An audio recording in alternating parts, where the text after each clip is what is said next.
just focusing on us, accentuating the positive. We told the kids on Friday that obviously the result wasn't good enough. It wasn't what we wanted. But when you peel the onion back, if you just look at the final score wasn't good at all. But if you break the game down, you were there. It's 2 scores at halftime, 2 scores after the third quarter.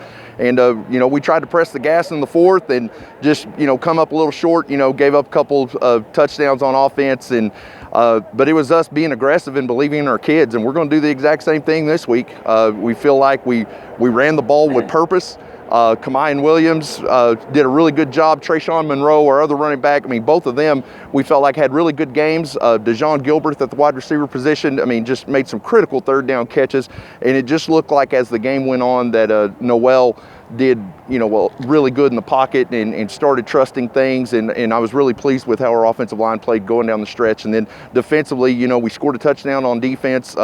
Felt like, you take away a couple of explosive plays and we're right where we want to be. So we're going to clean that up, and we better be ready because the Plainview Bulldogs are really good, well coached, and they're going to give us everything we want. Do you think Marquez, talked about he did last week, making some throws and under pressure? What do you think he can build on from what he did last week?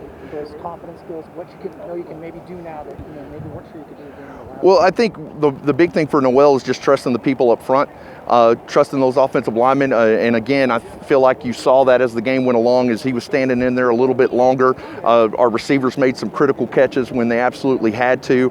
And I think it's all going to be a part of the process. We've got 4 weeks to build that trust with each other, that bond with each other, and really build this team that's going to, have to compete in district. And so that's what this is all about.